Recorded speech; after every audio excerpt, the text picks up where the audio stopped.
How to find friends in Mexico City, or in any city for that matter.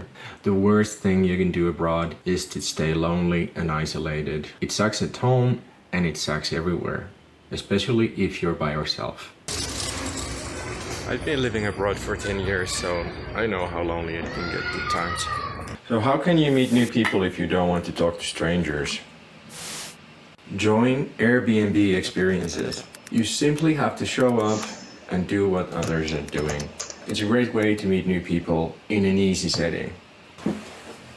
Otherwise, you might be only talking to the waiter or the guy on the front desk and have a boring trip.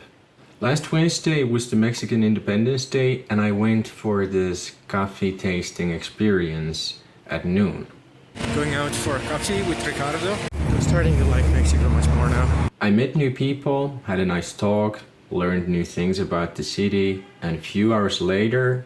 Okay, it's the evening and going out now for the Independence Day party. Viva Mexico.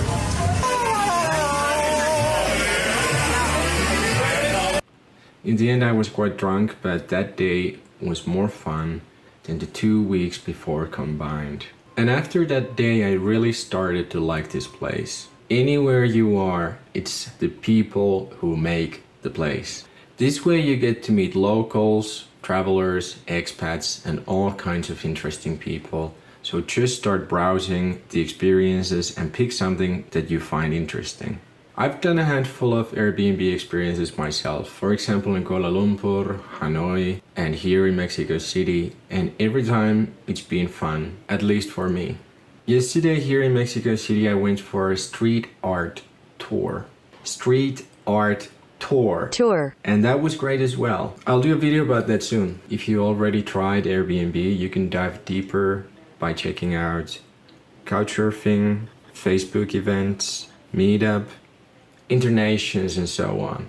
There's plenty of options to make some new friends and have a good time. Now you might be thinking, well, I'm not that social. Shut up and go. If you only do easy and safe things, your life will be a boring repetition of the same. But you gotta, I mean, we gotta... And I know many people are coming out of isolation, so the bar might be high to meet new people. These events lower the barrier just to get out there and get some easy social wins. Once you've done a few of these, you'll have new friends, you get more experience, you get more comfortable around new people, and it helps you become more social in your everyday life. Go out and meet new people, have a positive mindset, and it will go well. Get off anti-social media and go out.